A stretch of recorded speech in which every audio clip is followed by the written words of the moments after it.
और बलूचिस्तान में हालात एक बार फिर से बेकाबू होते नजर आ रहे हैं। बलोच लिबरेशन आर्मी ने खारान, खुजदार और मस्तुंग में पुलिस और पाकिस्तानी सेना पर लगातार घातक हमले किए हैं। मस्तुंग में हथियारबंद लड़ाकों ने पुलिस वाहनों को आग के हवाले कर दिया। हुकूमत का इक़्तिदार का नशा ही नहीं खत्म हो रहा और ये नशा ज्यादा चढ़ रहा है, ज्यादा इख्तियार की ख्वाहिश बढ़ती जा रही है। हालात मुल्क के बद से बदतर होते चले जा रहे हैं। बलूचिस्तान में कहने को पीपल्स पार्टी की हुकूमत है, नून लीग की पूरी सपोर्ट है। हालात ये हैं कि 24 घंटे नहीं गुजरते कि पहले से ज़्यादा ख़तरनाक हमला हो जाता है।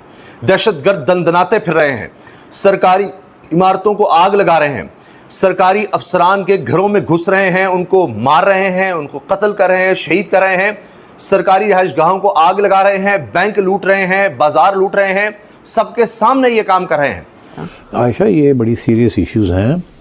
आपने कुछ स्टेटिस्टिक्स अगर आप देखें तो इस साल 2024 में और 2023 को कंपेयर करें तो ओवर 66% इंक्रीज हुई है ऑन टेररिस्ट इंसिडेंट्स और कैजुअलिटीज में जी। 66% एक साल में, ऑलमोस्ट डबल हो गया ना जी। तो दिस इज वेरी सीरियस। सबसे बड़ी बात यह है कि ये अब BLA की सूरत हाल जो बनी है ये इतनी आसान नहीं है कि हम कह दें जी इंडिया ने वहां से ये कर दिया और फलां ने ये कर दिया, और अपने गुनाहों को छुपाने की जरूरत नहीं। अगर मुझे मौका मिले ना, ठीक है, इंडिया घुसने का सिर्फ, ठीक है, तो इंडिया को तबाह करके वापस आऊंगा। जिहाद का मतलब ये है ना, जो गलत हो रहा है उसके खिलाफ खड़ा है, उसके खिलाफ खड़े। तो पाकिस्तान में सब चीजें ठीक हो रही हैं नहीं, तो पाकिस्तान में आप जिहाद कर नहीं रहे, इंडिया जाके आपने इंडिया जो है वो पाकिस्तान को इंगेज कर रहा है सब क्रिटिकल वॉरफेयर में, सब कन्वेंशनल वॉरफेयर में, ये जो नॉन स्टेट एक्टर्स के जरिए। ललित साहब, आप भी जानते हैं बलूचिस्तान में मुत्तादिद ग्रुप ऐसे हैं, अलहदगी पसंद तंजीमें हैं जो इस तरह की कार्रवाइयाँ करते हैं, और फिर जो भारत की जो वहाँ पर इंटरफेरेंस है, ख़ासकर आपने देखा कि अक़वाम मुत्तहिदा में सरताज अज़ीज़ ने शवाहिद भी पेश किए, तो इस एलिमेंट को भी तो नज़रअंदाज नहीं किया जा सकता ना। फ़िरका वारियत का अपना एलिमेंट है और जो भारत की इंटरफेरेंस है ये अपना वहाँ पर एलिमेंट है। तो ये कोई पहला वाक़या नहीं है, इससे पहले भी इस तरह के वाक़यात बलूचिस्तान में पेश आते रहे।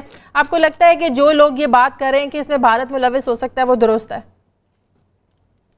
बिल्कुल दुरुस्त है, 100% दुरुस्त है। आज मैं अभी एक कन्फेशन सुन रहा था BLA का एक लीडर जो वीडियो पे आके कह रहा था कि $815 मिलियन 2002 से हिंदुस्तान ने खर्चा किया है बलूचिस्तान में 3 डिफरेंट ग्रुप्स को पैसे देते हुए।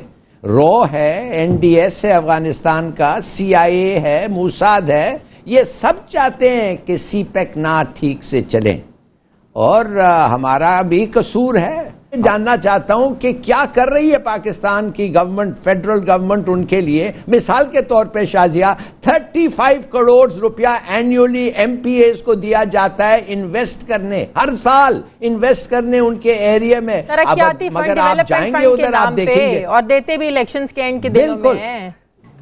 बिल्कुल, मगर वो कुछ नहीं करते। ये बेहतर है डिस्ट्रिक्ट काउंसिल्स को दें। भाई तुम सरदार पे क्यों पैसे खर्च रहे हो, पब्लिक पे पैसे खर्च हो, हेल्थ फैसिलिटीज दो। गैस, कोली में गैस है ही नहीं, कोली सुई के नजदीक है मगर उधर गैस नहीं है। ढेरा बकरान लेहरी में रोड्स नहीं है, लोग ऊंट पे आके वोट्स देते हैं।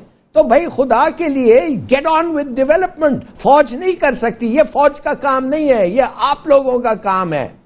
जो ट्रेंड है 23 और 22 देख लें, वो भी ऐसे ग्राफ जा रहा है, ये बढ़ते जा रहे हैं, ये काम नहीं हो रहे।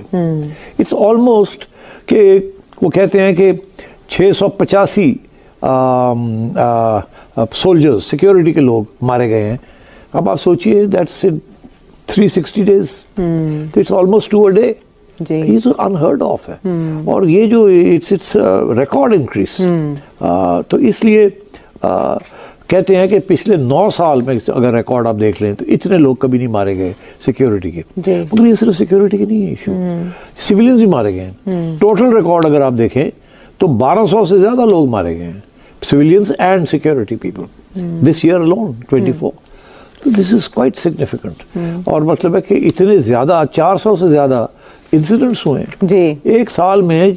ऐसे लगता है कि हर रोज कुछ ना कुछ हो रहा है इस मुल्क में, कोई इंसिडेंट हो रहा है, कोई मारा जा रहा है, कोई नहीं मारा जा रहा है। हाँ। तो दिस इज वेरी सीरियस, और ये सीरियस इतना सीरियस है कि अब चाइनीज के साथ CPEC रुका हुआ है।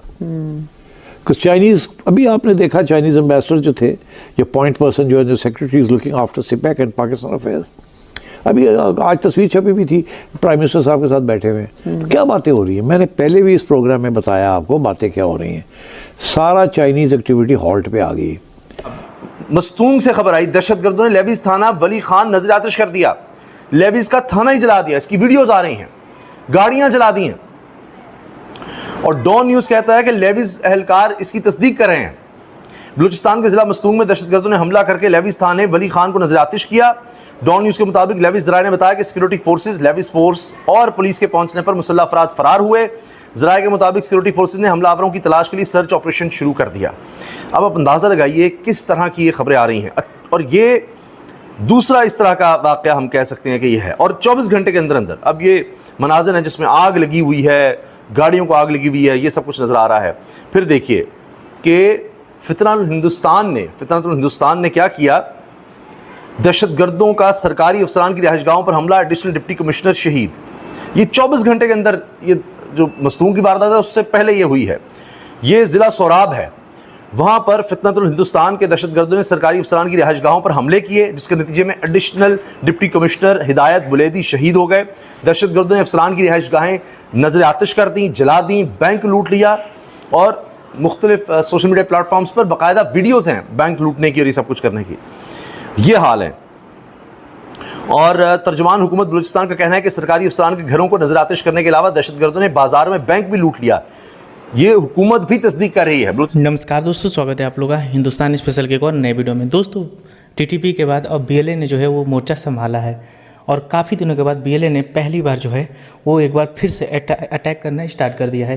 दोस्तों, पाकिस्तानी मीडिया अब इसी बात से रो रही थी कि टीटीपी और अफगानिस्तान मिलकर हमारे ऊपर अटैक कर रहे हैं, और दूसरी तरफ भारत ऑपरेशन सिंदूर 2.0 चाहे वो जो भी हो उसका आगाज़ करने की कोशिश कर रहा है। तो तीसरा फ्रंट बीएलए, उसने भी अपना जो मोर्चा है वो संभाल लिया है। दोस्तों, एक बात तो पाकिस्तान को समझ में आ गई कि अगर इंडिया के साथ थोड़ा सा भी कुछ भी होता है या वॉर वाली सिचुएशन बनती है तो इसका फ़ायदा दोनों तरफ से, टीटीपी में पाकिस्तान में रह रही टीटीपी हो या फिर पाकिस्तान में रह रही बीएलए है, वो तो उठाएंगे ही। अफगानिस्तान भी जो है वो तीसरी चौथी तरफ से जो है वो हमारे ऊपर अटैक करेगा, यानी कि पाकिस्तान चौतरफा फंसा हुआ है। अगर ईरान का उनका बॉर्डर देखा जाए तो ईरान के साथ भी कुछ खास रिलेशन इनके रहे नहीं है। हालांकि थोड़े बहुत रिलेशन इनके भी सुधरे हैं, लेकिन आपने देखा था कि अभी 1 साल पहले ही पाकिस्तान और ईरान में भी लड़ाई हो गया था और मिसाइल तक चल गई थी। तो इससे समझ में आता है कि पाकिस्तान का जो रिलेशन है वो अपने पड़ोसियों के साथ कैसा रहा है, और इसीलिए पाकिस्तान जो है वो पूरी तरीके से इस समय फंसा हुआ है, और उसको समझ में नहीं आ रहा है कि आखिरकार हम किस प्रकार से जो है वो अपनी चीज़ें जो है संभाले। क्योंकि जिस तरीके से अगर आप देखें पाकिस्तान में अटैक हो रहे हैं, और ये अटैक ऐसा नहीं है कि एक बार हो गया तो फिर मतलब कि 1 साल या 2 साल के बाद एक अटैक होता है। जैसे अगर आप देखें तो जो पहलगाम हमला हुआ है उसके पहले कितने सालों के बाद अटैक पहलगाम हुआ था, और उसके बाद लगभग 1 साल हो गया होगा उस, या 6-7 महीने के बाद ये तो थोड़ा जल्दी अटैक हो गया। लेकिन भारत की जो इंटेलिजेंस एजेंसियाँ वो काम करती हैं, लेकिन पाकिस्तान के लोग जो कि ISI को दुनिया की नंबर 1 इंटेलिजेंस एजेंसी बोलती है, वो आखिरकार कहाँ है? क्योंकि वो इन सब चीज़ों को रोक नहीं पा रही है।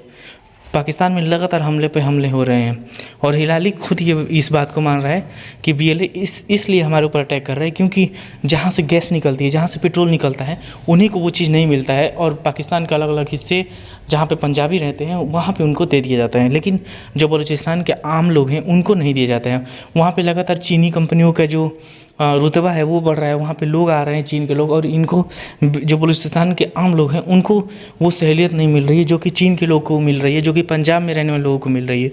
और इसी वजह से बलूचिस्तान के लोग पाकिस्तान से नाराज़ हैं, और लगातार टाइम टू टाइम पाकिस्तान को ये दिखाते रहते हैं कि अगर हमारी बात नहीं मानी जाए तो हम जब चाहें जब पाकिस्तान के ऊपर अटैक कर सकते हैं। और एक बार फिर से बीएलए ने ये करके दिखा दिया। दोस्तों, पूरा पाकिस्तान एक बार फिर से भारत का नाम लेकर रो रहा है कि भारत इन सब चीज़ों के पीछे है, लेकिन पाकिस्तान के हालात वही हो गए जो कि इंडिया में कांग्रेस के हो गए हैं कि हार के बाद जो है वो ईवीएम पे रोना, और यही काम जो है पाकिस्तान जो है वो जब उनके ऊपर अटैक होता है तो सीधा रोना उनका जो है वो रॉ के ऊपर हो जाता है। तो दोस्तों, आज की वीडियो में इतना ही। वीडियो को लाइक और चैनल हिंदुस्तानी स्पेशल को सब्सक्राइब कर ले, क्योंकि हम अपनी इंटरेस्टिंग वीडियो लाते रहते हैं। मिलेंगे न्यू वीडियो से, तब तक हिंदुस्तानी स्पेशल।